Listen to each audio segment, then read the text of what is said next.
आए।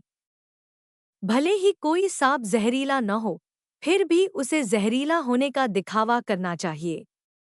यह शक्ति और प्रतिरोध को प्रदर्शित करने के महत्व को रेखांकित करता है, भले ही किसी के पास अंतर्निहित शक्ति या लाभ न हो। यह विचार बताता है कि किसी की वास्तविक क्षमताओं की परवाह किए बिना सामर्थ्य तथा लचीलेपन की छवि विकसित करना फायदेमंद हो सकता है। यह आत्मविश्वास प्रदर्शित करने और संभावित विरोधियों या खतरों को दूर करने हेतु ताकत की छाप बनाने के लिए एक अनुस्मारक के रूप में कार्य करता है। मनुष्य जन्म से नहीं कर्म से महान होता है।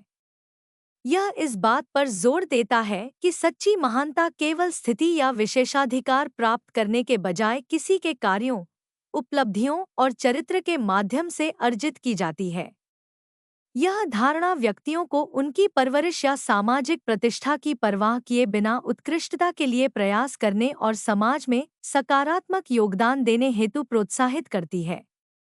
यह इस विचार को पुष्ट करता है कि व्यक्तिगत योग्यता तथा कार्य किसी की महानता को निर्धारित करने में अंतिम कारक हैं।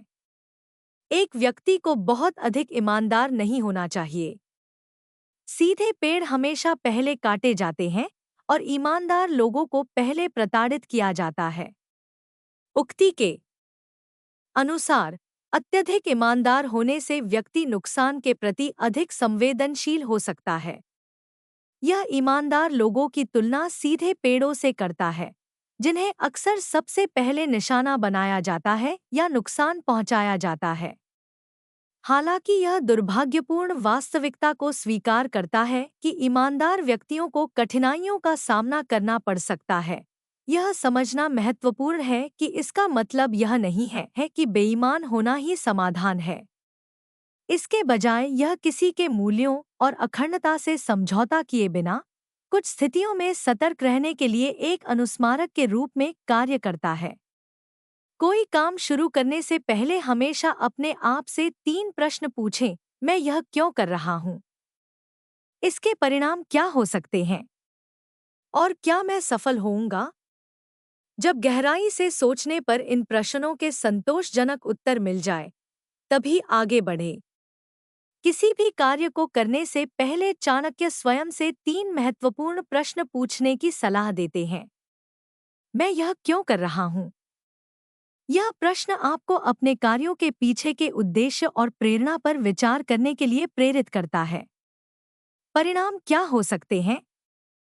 यह प्रश्न आपको अपने कार्यों के संभावित परिणामों पर विचार करने के लिए प्रोत्साहित करता है। क्या मैं सफल होऊंगा? यह प्रश्न आपको अपनी क्षमताओं और सफलता की संभावनाओं का आकलन करने की चुनौती देता है। यह दृष्टिकोण विचारशील निर्णय लेने को बढ़ावा देता है और सकारात्मक परिणामों की संभावना बढ़ाता है।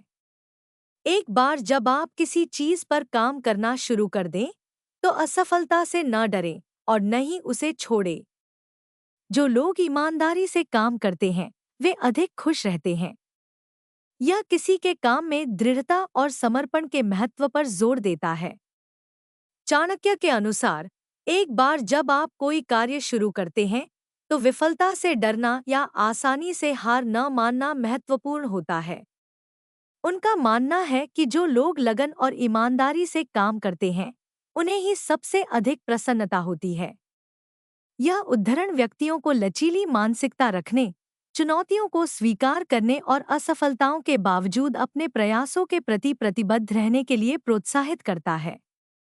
यह सुझाव देता है कि वास्तविक संतुष्टि ईमानदारी से प्रयास करने एवं अपने लक्ष्यों के प्रति दृढ़ रहने से प्राप्त की जा सकती है। जैसे ही भय निकट आए, उस पर आक्रमण करके उसे नष्ट कर दो।